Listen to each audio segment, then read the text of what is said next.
Welcome into another edition of the DFS Report. Happy Friday, December 20th. We have a beautiful 7-game slate on our hands here for a Friday. Before we get into the slate, just want to warn everybody that I am not feeling the best, so apologies if I lose my voice or if I fall apart mid-show. We will do our best to just grind through this one, but classic holiday bullshit where you just get sick right before all your fun Christmas events. Zach, how you feeling over there, bud? I'm doing okay. Day 2 of what will surely be a 3-day hangover because I'm old now. But you know what? Just like you, we're gutting through it, and the show must go on, my man. Yes, this is showbiz, baby. Let's get into tonight's starting goalies. A lot of unconfirmed, but I think we have a pretty good idea who we're going to see this evening. Sergei Bobrovsky confirmed to get the start for the Florida Panthers. We're projecting to see Joel Hofer for the St. Louis Blues, but again, unconfirmed. Charlie Lindgren projected to get the start for the Capitals. They kind of rotate every single time. It would be his turn in the rotation tonight for the Capitals. Petr Kochetkov projected to get the start for the Carolina Hurricanes. The Red Wings will welcome Cam Talbot back to the crease tonight. Sam Montembeault goes for the Montreal Canadiens. Ukko-Pekka Luukkonen gets the nod for the Buffalo Sabres most likely. Matt Murray returns to the NHL tonight for the Toronto Maple Leafs. Not even on the slate, unfortunately. At first, I was doing the charts. I'm like, boy, it'll be super cool if Matt Murray's like $6,500 tonight. That is not the case. He is $0, cannot be played. Marc-Andre Fleury gets a start for the Minnesota Wild. Karel Vejmelka goes for the Utah Hockey Club. It will be Jake Ottinger looking to improve on what was arguably one of the worst outings of his career in their last game up against Igor Shesterkin for the New York Rangers as they continue to search for a pulse. John Gibson gets a nod for the Anaheim Ducks. Most likely going to see Scott Wedgwood for the Avs in the second half of a back-to-back. Those are your 14 projected starting goalies tonight. We will jump right in with the Florida Panthers and the St. Louis Blues. So we'll go right to the chat here. Brock, are you still projecting Barkov, Verhaeghe, Tkachuk if Bennett is in? Yes, I am. I actually have Bennett in the Panthers lineup as a game time decision. Obviously, did not skate this morning. Skated on the didn't skate this morning, excuse me. So they actually had a defenseman rotating in on this third line, which leads me to believe that was just a placeholder for Bennett should he be in tonight. I do think that they like what they're getting recently out of Luostarinen, Lindell, and Reinhart, so I think they're going to keep that trio together. So naturally, I do think Verhaeghe, Barkov, and Tkachuk will be together still, but obviously worth monitoring. They've not often played Verhaeghe, Barkov, Tkachuk together, but I think they also ran through some tough offensive times there a couple weeks ago or last week, and maybe found something here that's working for the short term. So I do expect this to be the lineup, even if Bennett plays. But again, join the DFS Discord and we'll make sure you are caught up on all of that stuff. So we will operate under the assumption that these are the lines. In this game, the matchup is going to be a lot of the Barkov top line up against the Robert Thomas line. Pretty decent matchups, basically middle of the pack for both of those sides. Both those lines kind of middle of the road defensively. The second line, that Lundell line, will see a lot of St. Louis 3, bit of a tough matchup there. Florida 3 will see a lot of the second line for the St. Louis Blues. Pretty good matchup there. But for the most part, I think, Zach, in this game, me and you are mostly interested in both teams' top lines, I would assume. Obviously, very, very interested in Florida 1 if they're fully together. I talked about them the other night. Really, really liked them. These offensive numbers when that trio is put together, while rare, have just been simply splendid. 4.7 expected goals for per 60, 47 scoring chances, 21 high danger. I mean, that is like the cream of the crop good. Absolutely no reason not to have interest in them if they're together. The matchup obviously against the Thomas line. Thomas line grades out basically just slightly above average defensively on tonight's slate. So not the best matchup ever, but when you have numbers like this, you could go up against the best defensive line in the league, and I think still probably find a reasonable amount of success. They do grade out as the number one line to target overall. They're seeing 15% ownership, which is the second highest projected ownership on the slate, behind only Minnesota 1. So definitely a chalky spot. Zach, we'll start with the Florida side of things here. Are you going right back to this absolutely dominant top line? Before you answer that question, actually, just to point out, is it not insane that those three are together and they're still only $21,700? It seems wild. Yeah, absolutely. I mean, it feels like these guys should be way more expensive than they are playing together. They should be up around what you're seeing Toronto 1 coming in tonight at 25,300. So it feels like we're getting a discount here to play these guys together. And that's a spot that I absolutely love, and a spot that I'm going to be really comfortable getting over the field on. You look at the ownership as a whole on this slate, and it's fairly top heavy with the number of lines. And it's kind of interesting to see that because 15% ownership, I think, is pretty fair here for this slate, but also a number that's going to be fairly easy for me to get over the field on here in a really plus matchup. Obviously, the matchup score isn't the greatest here for this top line. Going to see 52% of their ice time going up against St. Louis 1, who have been solid defensively, but they've also been a line that can kind of turn games into a bit of a track meet. And it feels like that's what this game could be here between these two lines going big on big for most of the night. So, yeah, I've got tons of interest in Florida 1. I think they're a great leverage spot getting over the field on them here in a plus matchup. Joel Hofer getting the start. It looks like, I think, for the St. Louis Blues are projected Projected to, yeah. to get the start. He's been okay this season, 11 games played, 907 save percentage, 1.9 goals saved above expected. But Vegas really likes the Cats here in this one, and so do I. Zach, we got some funny comments coming in here from Tom. Jesus, Zach has learned how to speak without moving his mouth. That's impressive. You are frozen yet again, but still better than the little black box. Joel Hofer, to his credit, has been really, really good lately. A bit of a sluggish start to the season, but in his last 5 outings, 4-0-0 with a 929 save percentage, is really trying to find himself under head coach Jim Montgomery. But on the St. Louis side of things, we keep talking, excuse me, about St. Louis 1 being just way too cheap. And they're not seeing a whole lot of ownership tonight. Not really all that surprising considering the implied total is just 2.2 for them. So, you know, Vegas not expecting much out of the Blues tonight, but at 13,600, this still grades out as one of the better value lines on the slate. And we talked about it recently. The Panthers, while they are, or at least they grade out as a really good defensive team, they haven't been necessarily just completely locked down recently. Obviously, a really good performance against the Wild the other night, but prior to that, they were giving up 3 or 4 goals almost every single night, it seemed. I don't think that this is a bad defensive team. Don't get me wrong. I do think that they are very good, but they have been relatively leaky and leaky enough for me to at least consider that St. Louis top line at $13,600 tonight. They're good enough defensively for me to stay away from the rest of this Blues lineup, but that top line fully correlated in the top power play unit, that $13,600 price tag is really, really nice. Take a look at the power play here, though. The Blues in a tough spot. Really just don't draw any power plays whatsoever is really the issue. But the Panthers power play, if that top line doesn't do enough for you at 5v5, which it would be impossible. They have the number 1 power play score as well, and obviously they fully correlate on that top power play unit. The second best power play over the last 10 games going up against the 29th ranked PK. So they look phenomenal tonight. Like you said, like 15% ownership I'm going to be double that for fun this evening. And again, the price tag has gone up on him, but really, really like Aaron Ekblad again tonight. I played him a ton the other night.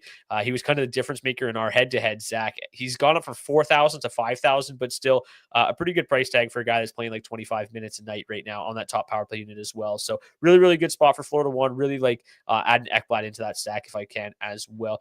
Do you think you're going to get back to St. Louis 1 tonight at all? Yeah, I think so. I mean, the price is still pretty soft on these guys here. And in the same breath, too, like Sergei Bobrovsky is still not quite hitting Sergei Bobrovsky mode right now. 22 games played on the season, 893 save percentage, a negative 4.5 goals saved above expected. He's a guy who's going to turn it on later in the season and will probably start fading teams going up against the Panthers in those situations. But hey, right now, I'm comfortable getting to the St. Louis 1 side. Again, they're also too cheap for what they're able to do offensively. So I've got some interest. I don't think I'm going to be going too crazy here on them or anything like that. They're only projecting at 5% ownership, 4.7% ownership right now. Feels like a fairly easy spot to get to a little bit over the field on. I'll probably be around 10% on them in my 20 max tonight. Yeah, like obviously the Barkov line is usually a very, very strong defensive line. When they put this trio together, it's a little bit higher event. They obviously dominate for the most part, but they are still giving up, 12 high danger chances against, 3.0 expected goals against. So it's possible that St. Louis 1 could be an okay play. For me, it's just kind of a purely value play, right? Like it's hard to find lines with that much talent, that much usage, that much ice time. At like $13,000, 13,600. So, yeah, purely a value play for me there. Any interest in the depth lines for the Panthers? Or are you kind of just Florida 1 or bust tonight if that trio ends up being together? Kind of the same thing that I said about the second line with Sam Reinhart. I mean, at $7,800, I feel like that's a nice price point for him. He's only seeing 7.6% ownership tonight. I don't mind one-offing him or having a little mini stack with Anton Liddell either, who's surprisingly seeing like 15% ownership. I don't think I'm going to be getting to that ownership on Florida 2, but I'm comfortable getting them in as a little mini stack here or there if I need them. Yeah, I think he's a fine one-off too if you don't want to get to the Panthers top line as a whole. Getting any exposure, like even maybe a Reinhardt Ekblad mini, something like that, to get exposure to that elite top power play matchup tonight might not be the worst idea if you're still trying to get exposure there, but not pay up for Florida 1. Washington and Carolina, the Hurricanes are minus 152 road favorites, 3.3 implied total, 2.7 implied total for the Washington Capitals. This matchup's very interesting, right? Like obviously these two teams have both played extremely well so far this season. The Capitals continue to be one of the most surprising teams in the league. And they really haven't slowed down at all. Like if you look at their metrics, they actually have the best expected goals for per 60 as a team over their last 10 games at 5v5 on this entire slate. Their expected goals against per 60 at 5v5 is the third lowest on the slate. So they've just been literally elite all season long at 5v5. And take a look at the power play matchup here tonight. It's okay for both sides. Both power plays have been good. Both penalties have been good. Penalty kills, have been good. Both teams, have been in penalty-filled games as well. So an opportunity for this game to potentially get high scoring if the power plays both see plenty of ice time tonight. But the 5v5 matchups are pretty bleak on both sides. The Capitals not really hard matching too much at all. You're going to see a lot of the second line against the Aho line. That's probably the only kind of hard match you're going to see tonight. But I would be surprised if it even gets up there to about 60%. So a bit of a free-for-all in this one, I think, tonight. It's hard to really find the exact spot that you want to land, I think, in any of these lineups. We've talked about that a lot with these two teams recently. The Capitals have shuffled their lines up yet again. It's going to be Andrew Mangiapane up on that top line now with Strome and Wilson. McMichael drops back with Dubois and Protas. Obviously, Protas has had success with Strome this year. McMichael and Dubois have had success. So that line you would think would be okay. I mean, the metrics for both these lines grade out pretty well. Not a whole lot of actual goal scoring, but they're still generating plenty of chances. I just have a tough time projecting a ton of scoring chances tonight in such a kind of tough matchup here. It doesn't really matter which line of the Hurricanes you face. You're going to be in tough to try to generate any scoring chances at all. On the flip side, on the Hurricane side of things, obviously the offensive metrics are pretty good. You're basically trying to find a line that's going to see a little bit of a mixture of this bottom 9 here for the Capitals. As kind of your best case Ontario. And I think that you're looking at Carolina 1 probably as the best option from the Hurricane side of things. They got really solid offensive metrics, decent matchup. You've got Jarvis and Aho up there. I think them as a mini stack is fine. I don't mind like the idea of a Svechnikov and Netchas mini stack, but their offensive metrics together just have not been nearly as good as the Aho Jarvis duo. So I probably lean towards Carolina 1, but when you look at the big board here, there's not really a whole lot of love for this game, right? The top line in this game is Washington 2 at 13th. 14th is Carolina 1. And then you got to go all the way down to 22nd to find Carolina 3, who looks like an okay value option on the slate with literally no ownership. But I really don't think I'm going to get to this game too much. I just think that when you look at the rest of these games, I think it's a little bit easier to predict high scoring, high event games in these other games. I think it's easier to find the ideal landing spots in those games as well. So a long-winded way of me saying, I'm not all that intrigued by this game. Yeah, and I get it. I can understand that for sure. I mean, like you said, all of these lines are kind of grading around, 13, 14, 15th at best. And again, that's kind of the cutoff point that I tend to look at is that top 15 lines or so in terms of 5-on-5 score. The one interesting angle that I kind of like here in this game is actually going with Carolina 2. They're a low owned spot. Basically, everything in this game is really low owned. But Svechnikov, Kotkaniemi, and Netchas have all had success going up against the Capitals in the past. Svechnikov, 4 goals, 14 points in 18 games. Kotkaniemi, 4 goals, 11 points in 16 games. Martin Netchas, 6 goals, 17 points in 15 games played. That's kind of the reason that I think I'm going to be playing some of this Carolina 2 spot in this game. I do kind of like it, I think, a little bit more than the general public does. It's got a bit of a higher pace score, 99.5. The power plays are in good spots. It feels like that's kind of how I'm going to build around this game is kind of through some power play exposures, mix in a little Carolina 2 with some Shane Gostisbehere, maybe mix in a little Washington 1 or some Connor McMichael with some Carlson or some Chikrin and try and get a little exposure to this game that way. I'm not going to be going crazy or anything like that here. I might have, like 10 or 15% total ownership in this entire game. But it feels like there's some spots that, that could be playable here tonight as some really low owned pivot options to get off some of this heavy chalk that we're seeing in some of these other spots. Again, I don't think it's going to be a very high owned game for me whatsoever, but I think there's enough okay spots to kind of mix them into your lineups tonight. Yeah, I agree. Like I'll probably find some way to mix them in a little bit. I just don't know exactly how I'm going to do it yet. And I like to be able to look at a game and be like, this is a great matchup. This is a great spot. This game, I got some more digging to do, I think, if I want to find anything. But on the surface, it looks like a game that I'm going to avoid for the most part. Okay, Detroit and Montreal is next. The Red Wings have a 3.4 implied total, -151 home favorites against the Habs. We saw it a little bit earlier when I sorted by ownership here. Again, shout out to our friends at rotogrinders.com for providing us projected ownership. But Detroit won, seeing plenty of ownership again tonight. They continue to be a lot chalkier than the charts kind of like them for. I kind of understand it tonight in terms of the matchup. It's pretty good.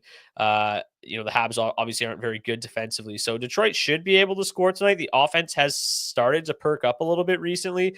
6 goals against the Sabres was nice. Well, I guess it was 5 because they wanted a shootout. Then they lost to the Flyers, but then they scored 4 against the Maple Leafs, then 6 against the Flyers. Back-to-back wins for the Red Wings for the first time since late November. The thing I have an issue with is, like, it was always kind of easy just to look at the Red Wings and be like, it's kind of top line or bust. And boy, oh boy, since adding Tarasenko to that top line, it hasn't worked at all. Like, at all. It's been horrendous. This entire team just doesn't generate any offense at 5v5.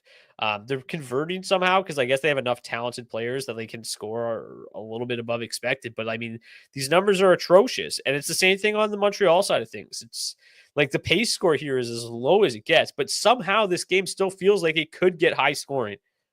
I don't know why. It's just because both teams are so bad defensively. I mean, that's probably not even fair to say about the Red Wings. They've been a little bit better, but like, I don't know, man. This game is confusing. I say it a lot about Red Wings games. It feels like it's either going to be 2-1 or 6-5, and I have that exact same sentiment about this game tonight. The one thing in this game is the power plays look okay. Both power plays are mediocre. Both penalty kills not very good. So that might be the only way to be like, okay, let's get there. Like Patrick Laine, I mean, all he does, he's on pace for like 41 power play goals this year. So sure, fire me up some Patrick Laine. But like the rest of this Montreal team, like I just don't understand like where it's going to come from. Like, sure, I think Caulfield, Suzuki, Slavkovsky could be a fine play. They've somehow managed to score 5.3 goals for per 60 at 5v5, despite just horrendous offensive metrics. But the matchups are good. Like, these two teams don't grade out very well defensively. So there's going to be some offense in this game. I don't know exactly where it's going to come from. The matchups are good. The pace is bad. Help me out here because it's just pretty bleak on both sides, and I don't really love it. Yeah, I agree. And like for those reasons too, I'm pretty comfortable fading this game at the ownership that we're seeing here. Like 14% coming in on Detroit 1, 8% on Detroit 2. Like, no, thank you. Do I have some interest in mixing them in? Yeah, for sure. I mean, it's a 7-game slate. I'll ride a little bit of Detroit run, 1, maybe 5%, get them into a lineup in my 20 max, 5-10%, Montreal 1, 2. I've got some interest in Patrick Laine. I think he's a good one-off option here on this slate tonight. Maybe correlate him with a Kirby Doc or an Alex Newhook or some of that top line for some power play exposure. But I just don't get this ownership that's coming in on Detroit 1 here. It is kind of a weird spot. I just, both of these teams just feel so mid. And like you said, it's either going to be a 2-1 or a 6-5. So for me in my 20 max, I'm going to kind of lean a little more towards the 2-1 scenario in this game, but also mix them in 5, 10, 15% total exposure here, just to get a little taste of it, just in case it does go off. But again, I agree with you, man. Like, it just feels really, really bleak here in terms of the offense as a whole. I don't really like to play the Detroit Red Wings a whole lot whatsoever here. I don't like the look of this top line with Tarasenko up there, even though he is looking like a good value play at $3,200. He's just done nothing this season. Like, he's just not very, very productive whatsoever. So I think I've got some interest. I think that I'm going to mix them in a little bit, but again, I am pretty comfortable here fading this Detroit 1 chalk that we're seeing. Yeah, like this team really didn't generate much of anything offensively against the Flyers. Sure, they scored 6 goals, but it was not on the back of really all that much production. They only generated I guess they still managed to generate 4.29 expected goals for per 60. Nearly 2 of those goals, almost half of that on the power play. So the power play has still been okay. I don't mind getting some Detroit 2 in the mix tonight because they are going to play 37% of their ice time. Could end up being a little bit more against the second line for the Habs. That Kirby Dock line is horrendous. Like, they're so bad. It's unbelievable. So getting some Detroit 2, some Detroit 1 in the mix is fine with me. But yeah, I don't think I'm going to reach kind of the ownership levels of Detroit 1. Where are they at? 13.8%. Detroit 2, maybe get to 10% of them. Patrick Kane's on a 2-game point streak. Look out now. To brink at $5,800. Really nice price tag there. Probably leave Kopp off. He's mostly useless, but at $2,800, you could play him. But I like that matchup against the Dock line. They should see more ice time against the Dock line than most. So I have no problem mixing them in. Obviously, the top line of the Canadiens fully correlates to the top power play unit. That helps them out tonight. Just 5% ownership could probably match the field there. And then, yeah, line A still feels fine, right? $6,700 is starting to get a little crazy, but at 1% ownership, 2% ownership, I don't mind, putting them in there a little bit. But yeah, this game as a whole, maybe we'll return on Monday and be like, yeah, I told you it was going to be 6-5 Montreal, Detroit, obviously. The other thing that is worth kind of mentioning about this game and potentially fueling its low scoring nature, Cam Talbot's obviously been quite good so far this year. He's obviously back. Sam Montembeault's had his moments of real impressive play. He's also kind of just been shit, but more good than bad recently. 914 save percentage in his last 7 games. If you look back a little bit further, 910 save percentage in his last 12 games. So he's been better. And if those 2 goalies have decent nights, I think that it could obviously stay pretty low scoring. So I don't mind Montembeault. Like I said, I think both these goalies tonight are probably not going to see a ton of volume. That pace score is really, really ugly. But Montembeault feels okay if you're trying to go dumpster diving a little bit here at $7,200. If this game is going to be low scoring, he's an okay salary relief option there. Paying up for Cam Talbot feels a little bit less enjoyable. Projected for 24 shots against at 8K, less than ideal. Any final thoughts on this one before we move to Buffalo and Toronto? Good shot on DeBrincat. I like him as a one-off play tonight. Actually, $5,800, like you said, nice price point. 9 shots on goal per hour of ice time. That's the most of anybody on the Detroit Red Wings side from the forward group. 6 goals, 17 points in 15 games played for him. So I've got some interest there. One other thing to point out too: no Simon Edvinsson for the Detroit Red Wings tonight. Huge loss. Does their blue line look absolutely bleak? Yeah. So maybe that's a reason to have a little bit of interest, or a little more interest, I should say, in this Montreal side of things too. Yeah, like he's by far and away their best defensive defenseman, and it's not really particularly close after that. Like he helps Moritz Seider out a ton, and now Seider's back with Sherratt, and that duo's never really worked. Alex DeBrincat, dating back to the end of October, 17 points, 9 goals, 8 assists in his last 22 games, 62 shots on goal during that time. So, yeah, the shot volume has been really, really good. But yeah, with Edvinsson out, Montreal should have no issues generating a little bit more offense tonight. And that just kind of fuels the love for Montembeault tonight. But yeah, DeBrincat probably my favorite play overall in that game. Buffalo and Toronto. So Matt Murray hasn't played an NHL game since April 2nd, 2023. It's been a while. What has he done in the NHL this year? I actually don't know. I do. You do know. Yeah, 8 games played. I've actually got it up right in front of me. So he's been great for the Marlies this year. 931 save percentage, 1.85 goals against average, 4-1-3 record. He was not great last year in the 3 games that he played for them, but I don't know, man. It's kind of going to be weird. I don't really know what to expect from him. He used to be pretty awesome. Some bad injuries really derailed his career, but I mean, really, really strong AHL numbers to start the season is promising. This team's so good defensively that like I don't really have concerns about Matt Murray. Like I don't think I'm going to be jamming Buffalo in tonight just because Murray's getting the start. Maybe that's silly of me. This top line looks like they're in a pretty good spot. They're going to go head to head with the Matthews line. If you missed it last game, they pulled, Florida and Toronto both just loaded up their top lines. Nylander, Matthews, Marner. What's great about this line is that it's just all gas, no brakes with Toronto 1. Just an insane amount of offense and atrocious amount or lack of defense. So when those 2 lines step on the ice together tonight, there should be plenty of fireworks. That is for sure. The Sabres, though, like it's hard to have a whole lot of faith in this team as a whole. They've just been so bad lately. So on the season, yes. Okay. Does it look like Buffalo one has a good matchup tonight? Probably. But overall, this is not a team that I'm really interested in backing. The Maple Leafs have been quite good defensively this season. It is worth mentioning that the Leafs defensive metrics have started to dwindle a little bit in recent games. So maybe the doors opened a crack for Buffalo tonight, but it's just so difficult to have a lot of faith here.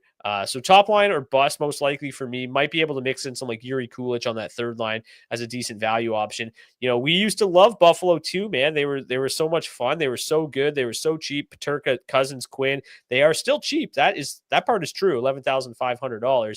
They just aren't good anymore. At least together as a trio, they've been really, really poor so far this season. The matchup obviously not great either. They're going to see a lot of the Tavares in the bottom six here of the Maple Leafs, which is not ideal. So, yeah, on the Buffalo side of things, you know, with Jason Zucker moving up to the top line, I like that. I've played Zucker a lot this year at $3,900. Tage Thompson $8,100, and Tuck's price starting to come down. They feel okay because of how low owned they are. If Matt Murray just isn't good still, like he hasn't played in the NHL, like I said, in forever. This is really low ownership for Buffalo one. I don't mind taking a chance on them in deep tournaments, but like overall, I don't have a ton of interest. I know you do, so I'll let you talk about them in a minute. But on the Toronto side of things, you know, the matchups obviously are okay for the second line, not so great for the top line, but I don't care about the matchup for this top line. The offensive metrics are just through the roof impressive. So I'll be definitely getting to them. The power play has really struggled, but they go up against the 18th ranked PK tonight and also a Sabres team that takes a lot of penalties. So I think that fully correlating top line of the Maple Leafs can definitely get there tonight. You basically fixed Toronto 3 the other night by calling Domi a black hole of offense. They've now looked pretty solid in 2 straight games at just $8,700. They look like a really decent value option tonight if you want to pay way down and kind of go with a stars and scrubs approach. McMahon, Domi, and Robertson have been pretty good the last couple games. I'll pull up some actual data on them in their last couple while you talk about this one. Yeah, you know, you want to talk about teams that have been black holes offensively. The Buffalo Sabres have really struggled as of late, and that's why I'm going to be playing Buffalo one here tonight. In all seriousness, though, I really like this spot quite a bit for Buffalo one. Their matchup score is tremendous, 94.5. Their line stats are strong too. The price point is pretty nice. You got Tage Thompson, $8,100, Alex Tuck at 6,600, Jason Zucker getting the bump up at $3,900. A really solid value play there for me tonight on this slate. The Buffalo Sabres just seem to have the Toronto Maple Leafs numbers. In their last 6 games played against the Leafs, the Sabres are 6-0, outscoring the Leafs 34-15. They've scored 4 or more goals in every one of those games. And the last game that these two teams played against each other almost a year ago, to the day, actually. What is it today? 20th. Yeah, literally. December 21st last year was the last time these two teams played. Buffalo won 9-3. You know, it's been tough sledding here so far for the Sabres, and especially as of late, it's been really, really ugly, but it just feels like a good get right spot here, given the success that they've had going up against the Maple Leafs. I'm going to be over the field here on Buffalo one tonight. I really like the look of this top line. I've got them in my DFO head-to-head here, mini stack of Tage and Zucker. I'm going to play the angle of Matt Murray is no longer an NHL goaltender. It feels like a tough task to ask him to come in and fill in. Again, he has posted up some good numbers in the American League so far this season, but in the same breath, I mean, that's the American Hockey League. This is the NHL. It's a different league. It's a different animal. I think it's a fairly good bounce back spot here for the Sabres, and I'm willing to take a bit of a risk here and get, you know, double or triple the field on Buffalo one. I don't think that's a necessarily difficult thing to do. They're grading out well. I mean, they're the 6th best line to target on the entire slate tonight. I just don't really understand why they're seeing such little ownership. Obviously, Toronto one, they're not seeing a ton of ownership either here tonight. 10.9% as a full stack, and probably just because people are scared off of the price tag of them. 25,300 to full stack. It's a lot of money. I'm going to be getting there. I have no problem playing cheap guys or punt plays or playing some 3rd or 4th lines if I really, really have to. So I'll take the risk on this one being a high scoring game, and the pace score, if it holds true, I mean, this is the highest pace game of the night, 101.7 total pace score. So yeah, I've got some interest. I'm willing to play the leverage here, get a little over the field in this game, and really hope that it pops off in terms of goals being scored. I may have heard you incorrectly, but the last time the Sabres and Maple Leafs met was actually like a couple days ago. Oh, unless you meant in Buffalo. But yeah, they actually met a couple days ago, and the Leafs won 5-3, and that was actually the kind of coming out party of that Domi third line.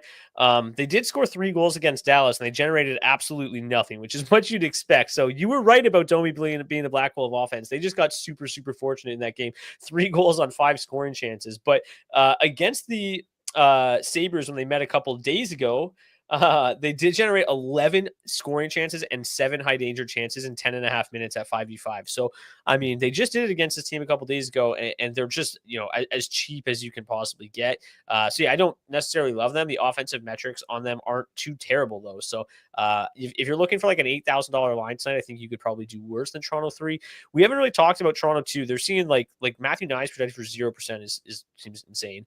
Tavares at 4.4, Pacioretty 6.5. Any interest on that side of the coin? A little bit. I think it's fair to get there with a little bit of ownership. Max Pacioretty's been feeling pretty solid as of late. I don't mind the price tag at $7,200 for John Tavares either. I'll get them in the mix for sure. I mean, Tavares has loved to go against the Sabres in his career. 46 games played, 28 goals and 54 points. So fire me up for a little bit of this Toronto side too, for sure. As Tom points out, Darlene is back tonight. That will obviously help the Sabres a little bit offensively tonight. And Buffalo has to win a game at some point, right? Yeah, just don't know if that's going to be tonight. Zach, if you're frozen again, I believe, just a heads up. Again, quick power play update here. Buffalo, 12th ranked power play on the slate. Toronto at number 8.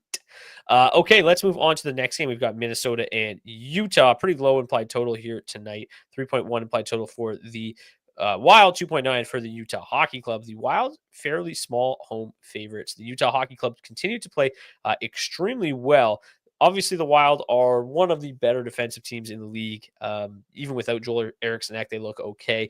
Matchup-wise, not great here at 5v5, but what really looks dynamite tonight for the Utah Hockey Club is the power play. They have the 6th ranked power play over the last 10 games. They faced the last worst ranked power penalty kill in the league. The only thing that the Wild have going for them is that they are very, very disciplined, just 2.4 times shorthanded per game, the lowest mark of the slate.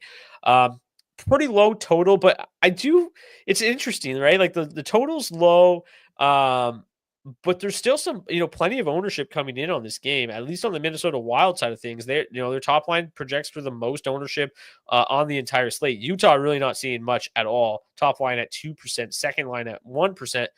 I don't mind getting to some Utah tonight. They're staying hot. Marc-Andre Fleury, he's not the same goalie he once was. He's been okay, but not great, obviously. And Utah's humming, man. Like without Joel Eriksson, I don't think that this Wild team is as good at matching up as like they normally are. Like the defensive metrics are obviously still really good, but these offensive metrics, like I don't want to just disregard these offensive numbers that Utah has put up recently. And the price tag is still extremely affordable. On the top line, 14,200 to full stack. I mean, hell yeah. You can leave Hayton off if you want to because he doesn't do a ton, but Schmaltz and Keller as a mini stack, especially with going up against the worst penalty kill in the league over the last 10 games. Cooley and Gunther have been red hot at like 2% ownership. Also on that top power play unit. So I don't mind getting a little bit different with Utah tonight. And I'll mix Minnesota 1 in. That top line seeing 16% ownership. I don't know if I'll meet the field there. I'll probably come in underweight on Minnesota 1 tonight. I do think that Karel Vejmelka's played extremely well. Kaprizov's obviously a dog, but I just think that there's other spots at similar price tags that I feel much better about tonight. So I'll probably come in a little bit underweight on Minnesota and a little bit overweight on the top 6 of the Utah Hockey Club. What says you? I agree with you in this spot. I really like targeting Utah here. Like, I want to ride the hot hand here. They have been so strong offensively as of late. And with such a great power play matchup, it's really easy to kind of build around this Utah side of things, right? Clayton Keller, Nick Schmaltz playing with Mikhail Sergachev. Logan Cooley, Dylan Gunther playing with Mikhail Sergachev. And there's your exposure to the power play unit. There's some exposure to the 5-on-5 lines. I'm going to be pretty over the field on this Utah side of things because I really like the look of this power play matchup. Of course, it is worth mentioning that, the Minnesota Wild as a whole are fairly disciplined teams, right? Only 2.4 times shorthanded per game right now. So they're managing to stay out of the box, but when they are, man, it gets pretty bleak for them in a hurry. And Utah's coming in with the second best power play matchup on this entire slate. So again, looking to find some leverage on the field tonight. play some Utah power play. I think it's a great spot. You get exposure to the offensively potent guys within the top six here. I've also got interest in Minnesota 1 too. I mean, this is a trio that I've played a lot over the last number of years, and their price point feels really nice right now too. $19,000 to full stack them, even with Kirill Kaprizov coming in at $9,500. I really like the look of this Minnesota 1 line here too tonight, because again, Utah, like, for as strong as they've been offensively, their defensive numbers have improved as of late, but they still feel like a team that could really give up a lot in short order if things don't go their way. So yeah, quite a bit of interest here in this game tonight. Comfortable getting over the field on it. Solid pace score here. Nothing crazy to write home about. The 5-on-5 matchups are obviously a little bleak for this Utah side of things. But again, if they can find a way to do some damage on the power play, that might just be what they need to get over the hump tonight.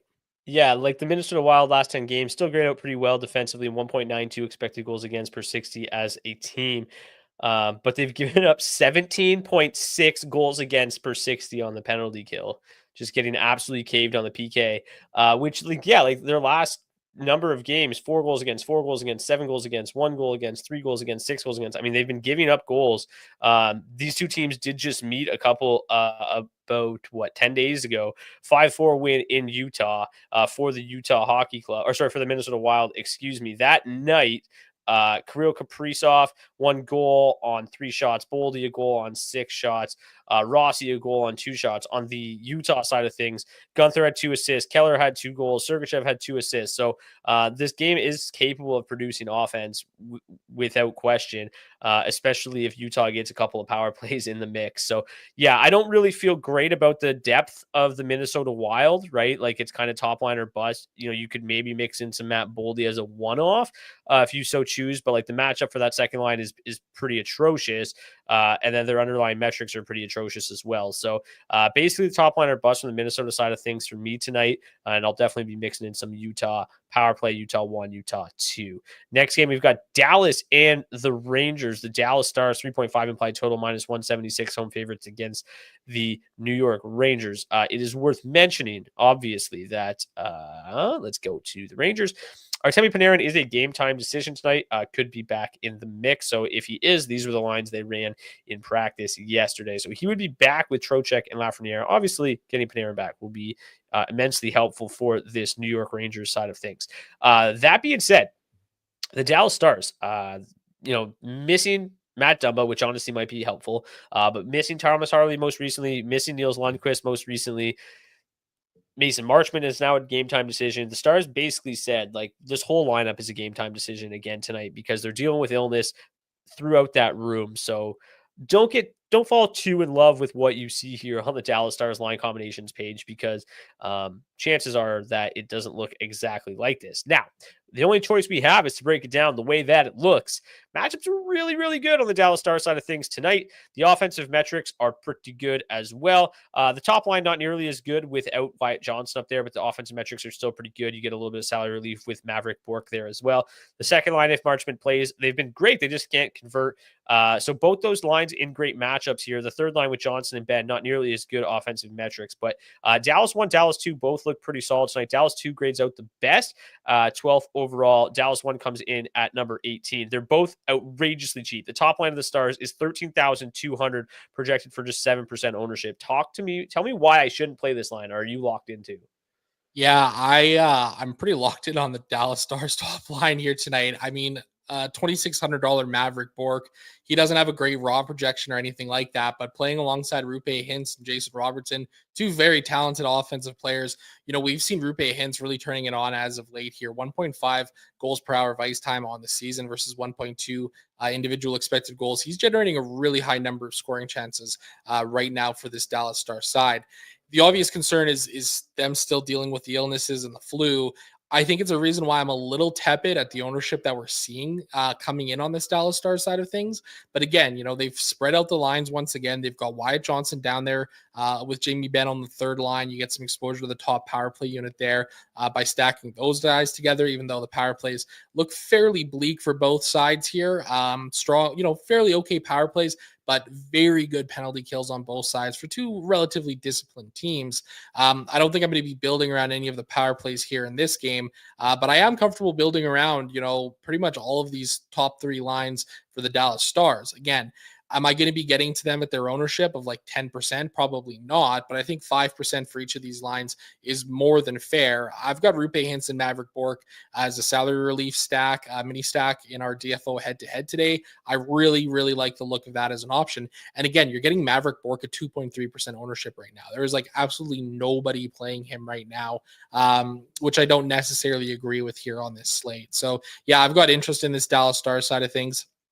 Call me crazy, but I am willing to fire up New York 1 here if Artemi Panarin is in the lineup.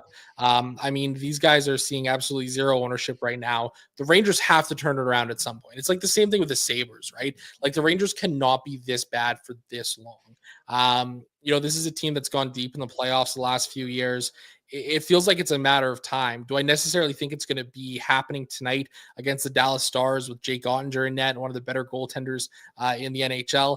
I'm not entirely sure, but I'm willing enough to kind of take a bit of a shot here at New York 1 and at 5-10% ownership tonight, trying to get, again, just finding some leverage on this slate here. I don't entirely hate the idea of going to them tonight. Jake Ottinger, I can't remember who tweeted it out, so I apologize, but there was a tweet the other night that Jake Ottinger is a volume goalie. Like when he sees like 20 to 25 shots or something like that, his save percentage is atrocious, and the more shots he gets, the higher his save percentage goes. So if the Rangers want to win tonight, just get like 14 shots on the guy. You'll probably win 4-3. He was pulled after giving up 4 goals on 12 shots against the Leafs the other night. He does only have an 895 save percentage, obviously crushed by that game in his last 10 games. It's worth mentioning on Maverick Bourque too, right? Former first-round pick in 2020. Also a guy that was unbelievable in the AHL, 77 points in 71 games last year with the Texas Stars. So he's got some offensive flair to his game, and at his price tag, paired with two really talented players, despite, struggling a little bit this season. Robertson at 5,200 and Hintz at 5,400. Those price tags are amazing. So 13,200, against a team as a whole, the Rangers are giving up 3.04 expected goals against per 60 over their last 10 games at 5v5. It's atrocious. It's by far the worst number on this slate. The only team even close is the Montreal Canadiens at 2.97. So the real only knock on Dallas tonight is the fact that the Rangers are so good on the penalty kill. It's so funny to be that bad at 5v5 and just that good on the PK. But I'll be firing up a lot of Dallas. I just think that they are priced very, very user friendly. And with this matchup, I think it would be kind of foolish to not have interest. It's another team that obviously all 4 lines can score, so it's hard to pinpoint. They might all score a goal tonight. No one's optimal, but there's a lot of salary relief to be had on this Dallas Stars side of things. I don't necessarily disagree with you about New York 1. I am about as big of a New York 1 truther as there is. I play them probably more than anybody. I love this line. They just haven't been quite as good this year. I mean, the offensive metrics are still strong. The matchup here is obviously less than ideal, but it's not terrible. I think in deep tournaments, I'm definitely playing. Like they're 0.6% owned as a whole. It's insane. So yeah, it's hard to not have at least a little bit of interest.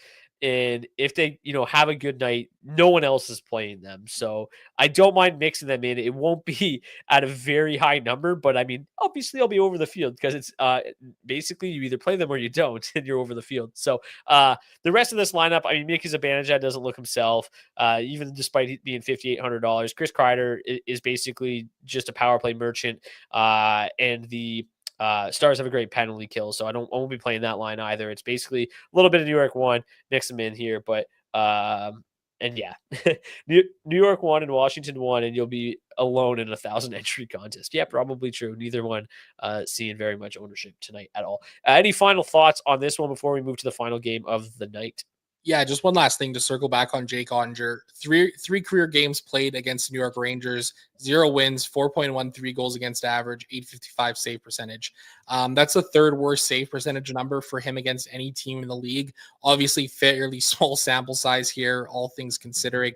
Again, we don't really know how well past goaltending performances project against the future, but it's an interesting wrinkle there at the very least to see that he's really struggled in his time against the Rangers. Despite how bad the Rangers have been, Artemi Panarin still has 10 points, 3 goals, 7 assists in his last 7 games. So he's been the only guy really doing much of anything there. So if he's back in the lineup tonight, I think firing up New York 1 isn't the worst idea. Okay, Colorado in Anaheim in the second half of a back-to-back, 3.8 implied total for the Avs, 2.5 implied total for the Ducks. Massive favorite still, despite being on a back-to-back here. Colorado did shuffle their lines up a little bit last night, so this is what we are projecting to see based on how they finished last night. Lehkonen moved up with McKinnon. Lehkonen remains with McKinnon, but Nichushkin moves up with McKinnon. Rantanen drops down to the second line. He should be on the right wing, but he drops down to the second line with Colton and Middlestad there. So a little bit of a different wrinkle there, and obviously makes the exposure to McKinnon much, much cheaper. I actually played a ton of Lehkonen and Nichushkin last night, like without McKinnon, just because they were so cheap, and it paid off because then they ended up getting put with them, and it worked out pretty well. They're still really cheap. Nichushkin's price went down. I don't know why, but Lehkonen's price went down too. So I think Lehkonen was 5,300. He's 51. I think Nichushkin was 5,000. He's 4,800 now. McKinnon outrageously expensive still at 10,300, but to full stack them is not that crazy at 20,200. Their offensive metrics obviously not quite as good without Mikko Rantanen, but they're still very good. And they don't need to be great against Anaheim, who really struggled defensively. The matchups recently, this is from Anaheim's last game, so kind of the first time they've had this like lineup, and they matched up Ryan Strome against the opposition's top line. So you're gonna see a lot of Ryan Strome against Nathan McKinnon tonight. That is probably not going to go well for Anaheim, I don't think. They don't really have a lot of options, though. They're just bad defensively. So, McKinnon's line should definitely find some success tonight. On the power play, they also continue to struggle, but they go up against a horrible penalty kill tonight. So, you can obviously play Nichushkin, McKinnon and Lehkonen. They'll fully correlate in that top power play unit. And if they get anything done on the power play tonight, it's just kind of gravy because they look fucking great at 5v5 as well. Colorado 2. The offensive metrics are okay. They're not amazing. But obviously getting Rantanen down there kind of perks that line up a little bit. But I still feel like Ross Colton's probably a little bit too expensive. But also on that top power play unit, if you want to go that route. I feel obviously much better about Colorado 1 than Colorado 2. What are you doing on the Avs side of things tonight? Well, first of all, I'm fixing my camera so that everybody can see me talking and moving at the same time. Huzzah. I've got a lot of interest in Colorado here. Colorado 1 looks like an absolute smash spot. Nuke coming down $200 just does not make sense to me, but all right, I will play him. Listen, I would have played him at 5K, and I would have played Lehkonen at 5,300 as well. So nothing's really changing there, but we're saving a couple of $100, and I don't mind that whatsoever. I think it's a really interesting spot here, obviously, for Colorado. We all know what they can do offensively, right? Colorado 1 grading it as the third best line to target. Colorado 2 as the seventh best line to target. 13.9% ownership coming in on Colorado 1. I'll be there, probably even over the field as well, to try and find some more leverage on this slate tonight. It's pretty self-explanatory. Colorado 1 is in a good spot. Just play them and build the rest of your lineups elsewhere. Anaheim 1 is seeing more ownership than I was kind of expecting tonight, coming in 10.8%. They seem like they're in a good spot, fifth best line to target here. Obviously, if you are playing any of the Anaheim side, it is Anaheim 1 that is the line to target. Frank Vatrano, Troy Terry as the main guys there. But Ryan Strome, he's had some success in his past against the Avalanche. 8 goals, 15 points in 23 games. Don't know if I'll get there on Anaheim 1. I'll probably mix him in 5-10%. In some mini stacks, some Vatrano, some Terry, and kind of go from there. But yeah, I really like it in this Colorado side of things. I'll probably get to Colorado 2 as well.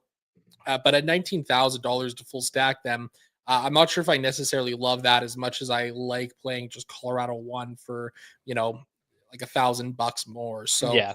I'll get some exposure to Rantanen and Colton for sure. Obviously some correlation there on the top power play unit. And their power play has really struggled though. So I don't even know if that's necessarily something to kind of go crazy about or anything like that either. Yeah, just look at this power play though, and you're like, how long could you struggle? And obviously the Ducks PK has just been so bad. It's like, I still want, no matter how bad they've been, like that, are the Rangers going to figure it out eventually? Sure, but I'm way more willing to bet money that the Avs power play is going to figure things out sooner rather than later. Just to point out, over 1,200 live viewers right now. Smash that like button if you're watching on YouTube for us. Really helps us grow the show. Nichushkin double bonus last night. Definitely needed his price to be lowered. Yeah, without question. Are we not worried about the back-to-back? Not really.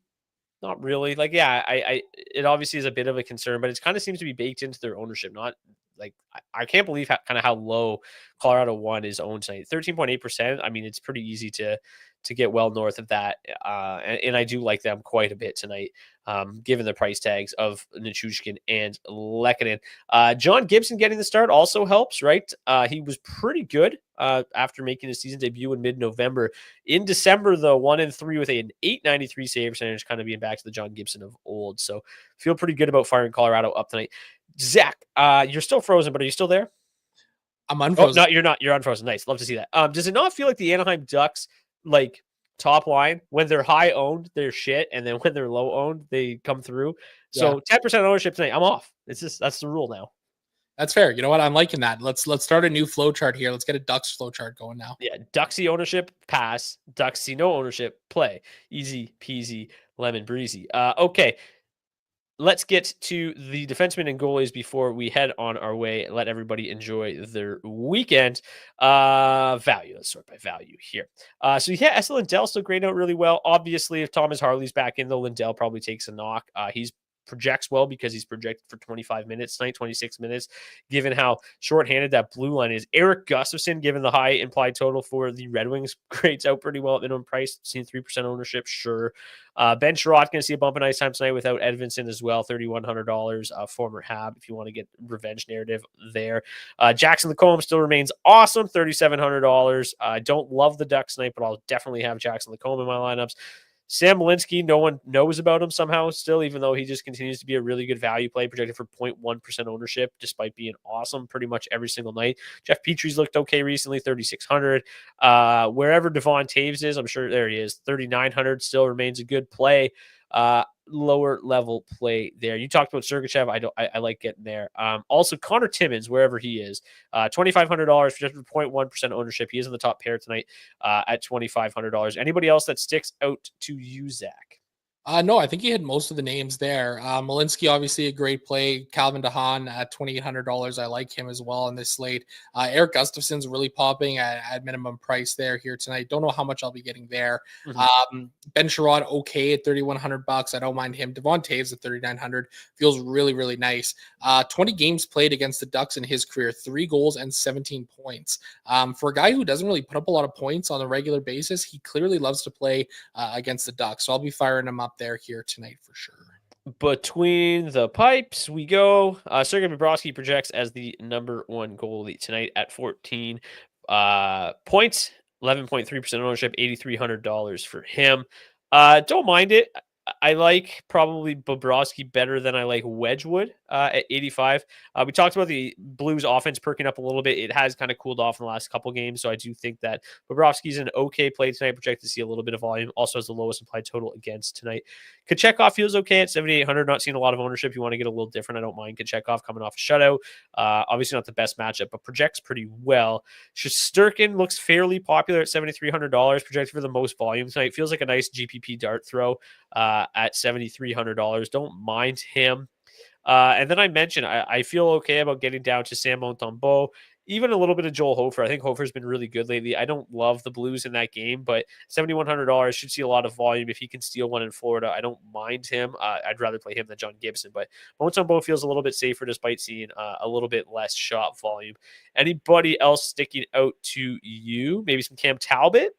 Yeah, I was actually just going to say 8K Cam Talbot doesn't feel like the worst play here. Like he's been great this year, 16 games, 917 save percentage, 7.6 goals saved above expected. 11 games played against the Habs in his career, 8 wins, 949 save percentage, 1.34 goals against average. Love to see it. Really nice numbers there. And honestly, you know what? At $7,300, Igor Shesterkin, I'll play him when he's that cheap. Like, I don't mind that whatsoever. Like, again, he's going to figure it out at some point. And it's not that he's been bad per se either this year. 23 games, 907 save percentage, 5.1 goals saved above expected. Just not God mode. Yeah, just not God mode. Like, still a good goaltender, still a really good goaltender. What's interesting too with Shesty, 29.8 saves per hour of ice time so far this season. So he is seeing tons and tons of volume out there. And at $7,300, like that feels really, really nice there. So don't mind him whatsoever. Montembeault, $7,200. If you're playing that 2-1 angle in that game, I don't mind him either. Which I think we're both kind of playing here tonight on this slate. No, 3-1 Red Wings win with a DeBrincat hat trick, of course. There you go. Speaking of hat tricks, I forgot hat trick picks yesterday, so oops. Tom says Hofer projecting as chalk at 3.7 implied team total is weird. Yeah, it's very bizarre, but he's just been great and he's super cheap, so kind of makes sense, I suppose. But okay, let's get to today's daily face-off. But before we do, if you want to participate in today's hat trick challenge, drop your hat trick pick in the comment section of the video on YouTube, not the live chat. If your player scores a hat trick, we'll get you a $25 gift card to nationgear.ca. Pick up some daily face-off swag right before Christmas. No better time. Okay, let's get to today's daily face-off. I won yesterday, bringing, I think, my winning streak to 3 straight. Something like that, maybe 2 in a row. Can't remember, but it's 24-21 on the season now as I really just start to leave Zach in the dust. I went with a full Florida 1 stack here. Barkov, Verhaeghe, Tkachuk. Also got Aaron Ekblad in there for some correlation. Way too cheap on Nichushkin and Lehkonen, so they were no-brainers. So kind of went with a Florida 1, Colorado 1 build tonight, which feels great. The fact that you can do that is ridiculous. And then I was really left with not a whole lot of money. I played around with some different options. Not really a lot of great cheap centers on tonight's slate. So Christian Dvorak has just a reasonable floor in an okay matchup and plays enough minutes at $2,500 that if he gets 4 points tonight with the rest of this lineup, that'll be fine and enough to beat Zach, of course. Jackson Lacombe, still one of the better value options on the slate, and that left me with $7,200, and I went with Sam Montembeault. Don't feel amazing about it because the Red Wings are obviously winning tonight, but it makes it a lot easier to stomach seeing that Zach also played him, so it doesn't even matter if they win 7-0 and he gets pulled immediately. Yeah, no kidding. I kind of feel a little bit better about Montembeault for the exact same reasons as you do. I mentioned it earlier. I really like Buffalo 1 in this spot here. So originally had Thompson and Tuck, but I needed the salary relief, and Jason Zucker at $3,900 feels like a really nice spot. Speaking of some more salary relief, Roope Hintz and Maverick Bourque there. Who would have thought they'd be cheap values? No kidding, eh? I mean, it's kind of crazy, right? I also wanted some exposure to Florida 1. I initially had Barkov and Tkachuk, had to pivot around. I ended up going with Verhaeghe, the cheapest of the 3 there. And then Colorado, like I had to figure out a way to get them into my lineup. So we got Nuke down there at $4,800 in the utility spot. Cale Makar, $8,400. Really liked him here on this slate as well. And then I really wanted Sam Malinsky, but I was $100 short. So Calvin DeHaan, step on up, buddy. It's your time to shine. Welcome to the team. You love Calvin DeHaan. Also, shout out to Brock and Zach with the new handsome mugs, updated profile pictures. Looking great this holiday season. Okay, hat-trick picks, and then it's the weekend. My hat-trick pick, I already spoiled it. Alex DeBrincat, fire him up. Zach, who you got? Oh, man, I love that one. You know, it's funny. I whispered into the microphone at the very end of yesterday's show, Leon Draisaitl hat trick. He had 3 assists. So we got a hat trick of apples. So, you know what? Whatever. So be it. I'm going to go a little off the board. Let's go with Dylan Guenther Hattie tonight. $5,600. I like Utah here in this spot. Let's see if he can get it done. That's going to do it for this edition of the DFS report. So next week, there is games on Monday. Then we've got the Christmas break. And then I think we're back, Thursday or Friday? I don't remember. I don't know the schedule. I just listen to my wife and she tells me where we're going and what we're doing for Christmas. So we're back on Friday. So we will have 2 shows next week. One on Monday, one on Friday. So we won't wish you a Merry Christmas just yet. That'll come on Monday. But that is going to do it for this edition of the DFS report. Again, if you want to participate in today's hat-trick pick challenge, you drop those picks in the comment section of the video below. While you're there, smash that like button. Over 1,250 people watching live right now, some across all platforms. But there's a lot of you on YouTube, and we need the likes. We appreciate them very much. So a couple more items here. Shout out to our friends at rotogrinders.com for providing projected ownership tonight. If you want to get $20 off RotoGrinders NHL Premium, you can do so by clicking the link in the description of the video on YouTube. While you're there, you can also join the DFS Discord with the link in the description of the video on YouTube. We are in there every single day chatting NHL DFS. We also run a DraftKings contest every single night. And yeah, we provide all the late breaking news in warmups to make sure that you're on your toes. We usually have a guy that runs the Daily Faceoff website during warmups, and then I kind of feed off of him. But I'm actually running it tonight. He has got a Christmas party, so I'm running it. So you definitely won't miss anything. in warmups this evening. Anything else you want to add, Zach, before the weekend? No, hopefully you return with more money in your bankroll than you had today. There you go. Until then, enjoy your weekend. Stay safe out there this holiday weekend, and cheers. Cheers.